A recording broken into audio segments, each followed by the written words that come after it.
Welcome, everyone. My name is Dr. Pierre Buekens. I'm professor of epidemiology and former dean at Tulane School of Public Health and Tropical Medicine in New Orleans. And I'm also the former chair of the board of CUGH.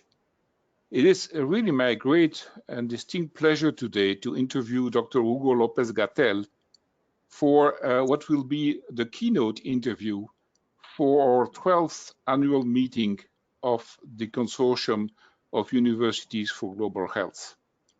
So Dr. Lopez-Gatell is a very well-known, of course, Mexican epidemiologist and expert in infectious diseases.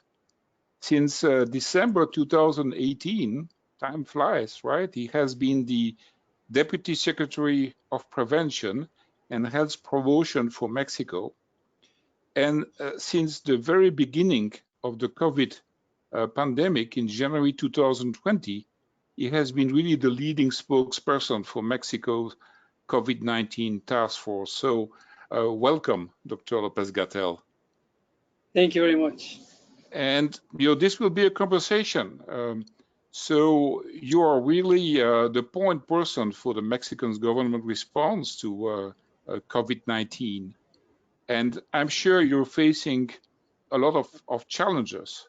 And we would like to know which are the main challenges you are facing in the middle of this public health emergency and how you overcame them. We all are facing challenges, in the US, Europe, the world.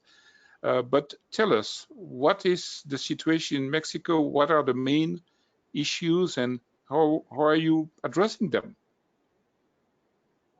Thank you very much for the question and, of course, the opportunity to CUGH to address this publicly in an academic environment. Indeed, challenges to confront an epidemic are generally complex, as any social massive event is complex on itself.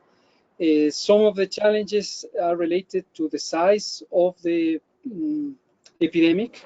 The Mexican health system was not prepared to confront a challenge such as this because it had a deficit of every aspect: infrastructure, human resources, money, geographical distribution, equipment, supplies, and this deficit is the consequence of several years, perhaps decades, of underinvestment, underplanning, corruption that deteriorated the existing infrastructure, and certainly a perspective of deviating from the public capacity into or in favor of privileging the market in healthcare. This was exacerbated in the last 15 years and led to the situation that we had at the beginning of the epidemic. We knew already we have such deficit as we were starting in December 2018 in the process of transforming the system with a clear mindset with the intention of expanding the public sector capacity in the health system. So this is one of the challenges, but probably most prominent and ancillary to this is the health situation of the Mexican population. As most people know, Mexico has had the largest epidemics of non-communicable diseases: diabetes, obesity, overweight, hypertension, cancers, and several of its complications that are diseases on itself. Half of the mortality in Mexico for the last 15 to 20 years is related to these chronic diseases, non-communicable diseases, and very clearly related to patterns of dietary use that are inappropriate for health. So these conditions are also exacerbated by the ancillary social and economic inequalities in Mexico. as many other societies in Latin America, we have an uneven progress. We have since the 80s, the year 1980, in the 20th century, certainly some progress in terms of the economic structure of the society, but with a clear trend of polarization. The Mexican society has been polarized: income distribution, wealth, opportunities, jobs, and of course, access to most social services that are necessary to guarantee some essential rights as health, education, and well-being in general. So these are the conditions that the Mexican population had at the beginning of this epidemic. And dealing with the epidemic on itself, along the first year of it, was challenging in many other aspects that are the consequence of this. We knew since the beginning that we had to act swiftly, and that we had two elements in mind that are the pillars of our strategy. That is no different than the strategy that most countries have applied. On one hand was to mitigate the epidemic, starting from activities of contention, trying to limit the spread of disease by detecting, testing, and evaluating contacts. Contact tracing, contact tracking were essential at the beginning. Of course, at some point, as any other country has experienced, the capacity of any system, any public health system, to contain the spread of disease eventually fails. And we need to switch to community mitigation activities that are encompassed in social distancing maneuvers. We packed our component of social distance in something that we call healthy distance to promote an early adoption to that. And one element that is distinct in the Mexican strategy is that we deliberately didn't want to poise the element of these community mitigation interventions on the individual. Why? Because a polarized society, an unequal society, can quickly go into abuse. Abuse of power, abuse of the expressions of discrimination in society, stigma, and we knew that if we place the responsibility on the individuals, that would lead eventually to abuses in human rights. So instead of that, our strategy is a set of activities in which the responsibility lies in social entities, enterprises, governmental administration, both at the federal level, local level, and the municipal level. And those entities that are responsible to shut down temporarily spaces that are necessary for people to gather. We consider that the three most important elements, or the reasons why people go out home and start gathering or go about in the public space, are education. So we shut down the entire educational system up to now, 1 year after. Also jobs. So we classify essential activities that were preserved in its functioning, but the rest were shut down temporarily. And also public space, like gardens, parks, places. But again, the responsibility was not on the individuals, but rather on the administrators of such entities. And this was the reason. So the other hand, the other pillar of the strategy was to expand the healthcare system. As I mentioned before, we knew we had limited capacity. We had a deficit of more than 240,000 people in the healthcare system. So we hired more than or almost 75,000 individuals. We trained general practitioners to be habilitated and supervised by experts in advanced care. We expanded our hospital capacity, hospital beds, both general beds or general care beds and also those of intensive care were expanded 4 to 6 times in order to have the capacity to receive patients.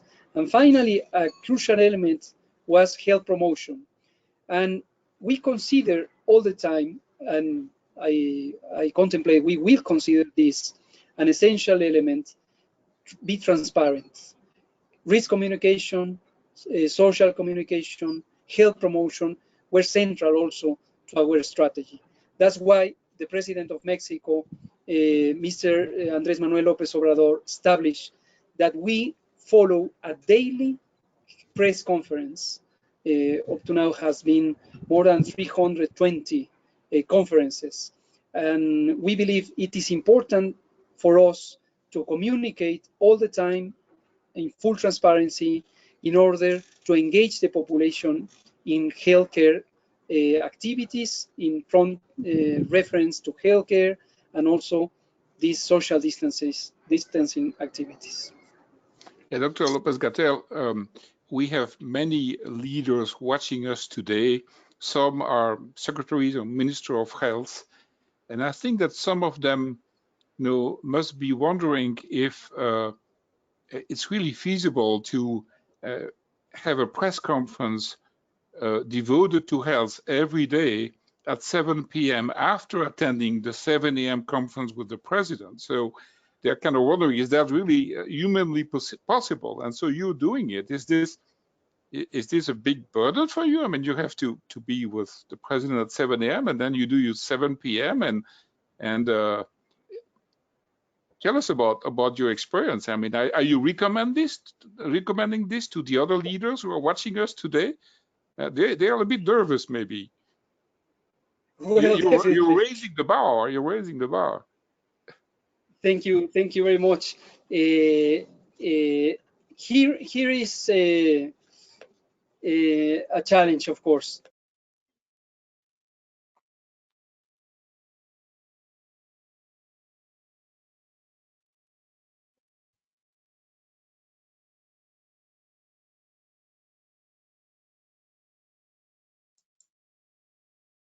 La antena.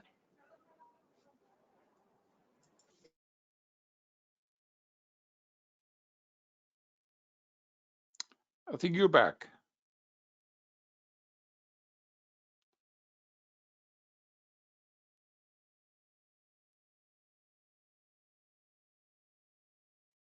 I cannot hear you.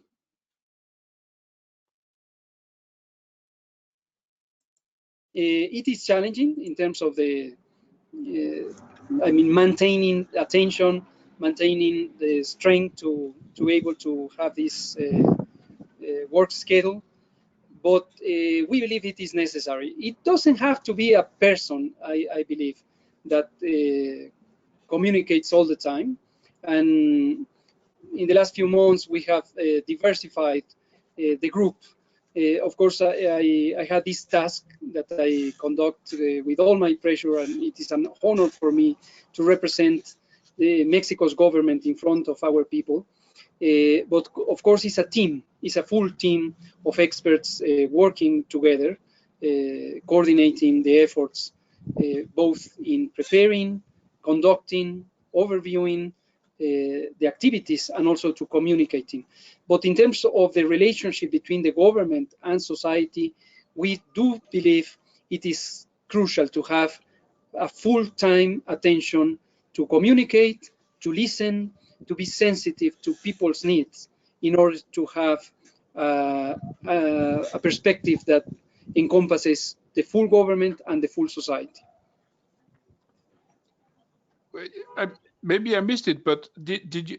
I know that Mexico is doing a lot of vaccination, immunization these days. So what is the status of COVID-19 vaccination in Mexico, and how do you see the challenges there and the opportunities, perhaps? Is this central to your strategy? It is definitely. It is a blessing now to have access to the vaccine.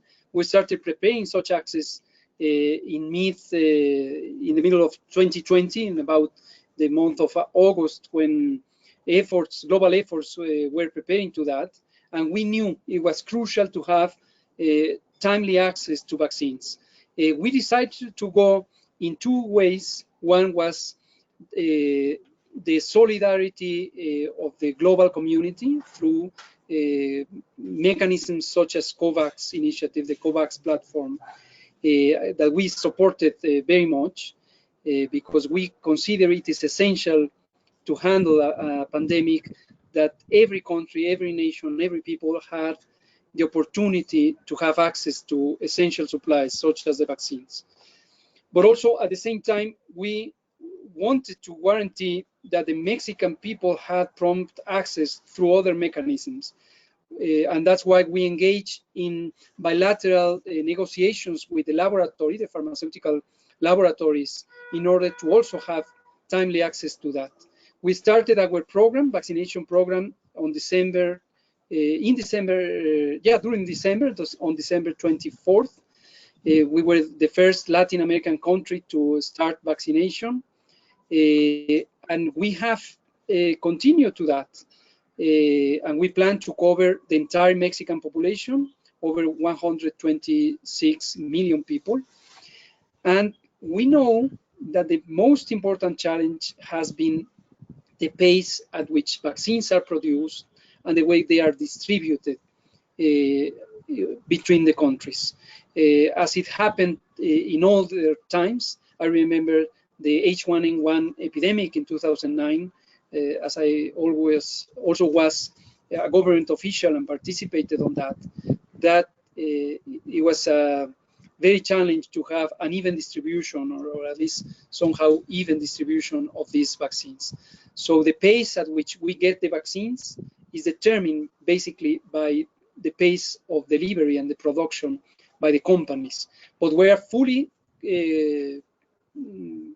ready, completely ready to apply these vaccines. In less than a week from the time we receive them, we apply them through the population of the entire country. You know, we share a lot of things between the US and Mexico, but one thing we share is a high number of deaths from COVID-19, you know, even adjusting for population size, you know, or case fatality rate, it's far from being, you know, acceptable. And so why do you think that is? What do you think are the causes of that high mortality in Mexico? Is because of the denominator? We don't test enough, or is it because of the health system? You mentioned that as an issue, or the NCDs. We'll come back to that issue in a moment. So don't go that way yet. But because I know that's close to your heart and of course central. But so why? I mean, if you look at the case fatality rate, Mexico is number one. If you look at the number of deaths per 100,000, you know, it's kind of in the middle. So why? And you know, I'm from Belgium and the US, and these two countries also have kind of mixed results. So we're all in the same boat here, but it's not a very good boat to be in. Sure, absolutely. I believe we have evidence that all of the above apply. So one element is, as you very timely said, to distinguish the case fatality rate from the mortality estimates. Our case fatality rate in Mexico is definitely overestimated, and the reason is our denominator is limited. And this is an element that has been in the public narrative throughout the epidemic. And so I want to share these ideas with the community of the academic community in public health. We purposely decided to have a strategy, a testing strategy that supported a rational use of the testing efforts. So basically, we are fully aware that testing is a central element of contention, and we are using it since the beginning, even before the first case started in Mexico. We started our preparedness efforts early in January, January 3rd. We started preparing for the occurrence of the first case, which finally appeared on February 28th, almost a year ago. And we decided to use as many tests as necessary to identify, confirm, and trace contacts. I mean, detecting and diagnosing the case and tracing the contacts. But we were sure that in Mexico and everywhere else, there is a point in which it is impossible to track or trace every contact in a proper time. And we decided that in that part, it was essential to move quickly to a mitigation perspective rather than to rely on an ineffective way of conducting contention.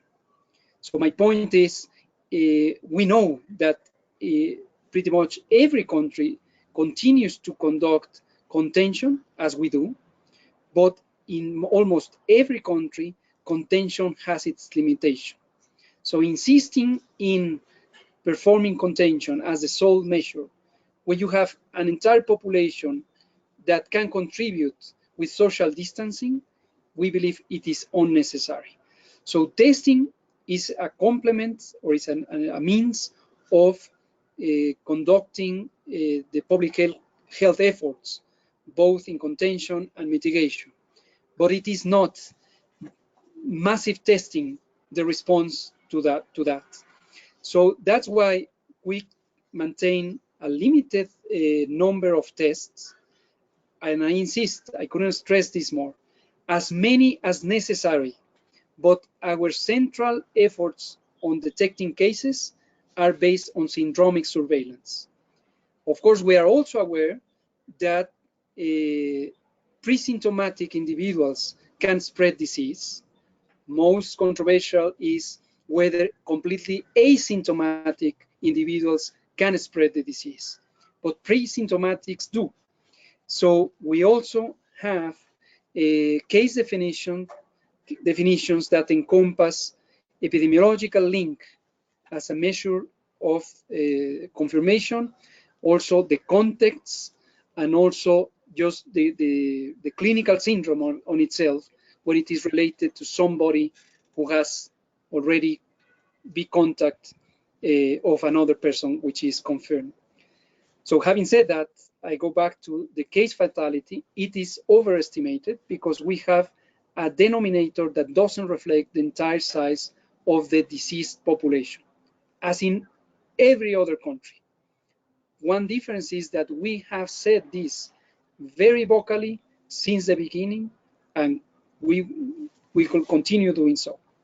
Now, different thing, of course, is the mortality rate. Our mortality is high. It is not one of the highest, adjusting by population size, and according to the data compiled by WHO, we are in about number 10 or 18, depending on the time of the ranking. But we definitely have a high mortality rate. This is related to several factors that you mentioned already. Chronic disease, non-communicable diseases, one of the highest burdens of these diseases in Mexico. Difficult access to healthcare that are unrelated to the healthcare system on itself.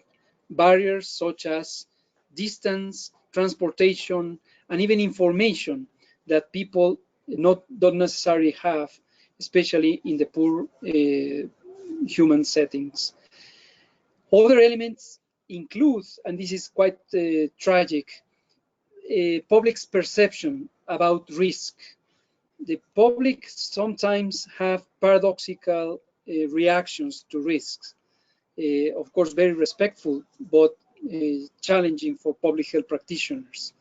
For a number of months, people have considered that if they go to hospitals, they could have a deleterious outcome, potentially fatal outcome. Of course, this is not supported by scientific evidence, but the thing is, they perceive that people go to hospitals and then die. Probably relatives, probably friends, and the fact is true on itself. Of course, the causality of having gone to hospitals and then dying is inversely related to the delay of attending healthcare. So this is a set of situations that have contributed to our high mortality rate. And is there a specific thing you're planning to prioritize to try to address this issue? I understand that a lot of that is not under your control, but you know, we're among friends here, so we can look at the challenges and what worked and didn't work. And I know when everybody will be immunized and vaccinated, that should be the solution. But before that, with such a high mortality rate, are you planning any immediate action? Actually, we had planned already and we had implemented already. And we had nothing to hide. This is essentially what I have been saying every day about this. Starting in about July or August 2020, we made an effort to go outside of healthcare settings into the community. So we, based on the idea of primary healthcare, we decided to make a better use not only of public health resources, such as human resources, but other resources that are in the well-being structure of governments, and not only the national government, but also the state governments. So we encourage state governments to put in place their social services that are beyond the healthcare task force, to go into the community with a structured approach that encompasses early detection of people at risk, given social conditions or chronic healthcare, chronic health conditions. Then, of course, conducting health promotion activities, encouraging early detection, early communication of people deceased. Then detection of people that are already deceased at homes by conducting sequential visits at home, referral, timely referral to hospitals, and of course, a tighter control of chronic diseases, especially diabetes, hypertension, and others that can be handled. Success has been mixed. We are not fully satisfied, and we have evidence that this is heterogeneous. The impact has been heterogeneous across states and even across municipalities, which is related to the capacity, especially the human capacity, that is limited in many settings, and also public's perception about how to detect their own symptoms. People are still now, a year after the start of this epidemic, sometimes confused about what are the symptoms. And something that I want to mention here is a particular challenge that comes from the infodemics, the contribution of either accidental or deliberate misinformation. One element is rapid testing. This is something that I have stressed many times. We didn't want to have rapid testing in Mexico, especially antibody rapid detection, because we knew by experience, by having lived through H1N1 pandemic, that people can very quickly confused about the interpretation of rapid testing. But unfortunately, the regulatory body in Mexico authorized 72 trademarks of rapid tests. And of course, this is a very juicy business for many. So the rapid testing is spread out, and many practitioners that are not necessarily up to date or competent to use them use the tests and confuse the patient by apparently ruling out COVID-19 when the person is symptomatic. Of course, we know an antibody test at the moment the person is symptomatic will come out negative. But the tragic story is people get confused, delay their attention, and then complications coming. or telling them that they have COVID-19 while it's only a positive serology from a past infection. It's also a problem. Well, we're almost at the end of this interview. So, any key message for the academic community also? How can we better collaborate between the U.S., Mexico, and the rest of the world? CUGH is a global organization, so just a last reflection about this before we adjourn, Dr. Lopez-Gatell. Thank you very much, because I like to share this idea with the academic public health community. We have suffered along this epidemic also a wave of anti-science perceptions in the political community, even at the top of the leadership of many countries, that have led to the implementation of practices that are not evidence-based, are not sound in terms of science, but are politically attractive to different leaders. Closing borders early on and persisting in practices that have been revealed by experience that are ineffective and have an important negative impact into many communities, lead to stigma, discrimination, impairment of the transit of persons, international commerce and local commerce. I would say that there is some degree of hysteria in the political community worldwide, and science, the academia, needs to be more effective in speaking out, in coordinating, in compiling ideas, in putting on the hands and the minds of decision makers science, science, science as the rule of action in a challenge such as this. Perfect message. Thank you so much, Dr. Lopez-Gatell, for being with us today at the CUGH annual meeting. Thank you. Thank you very much. It is my pleasure. Thanks so much.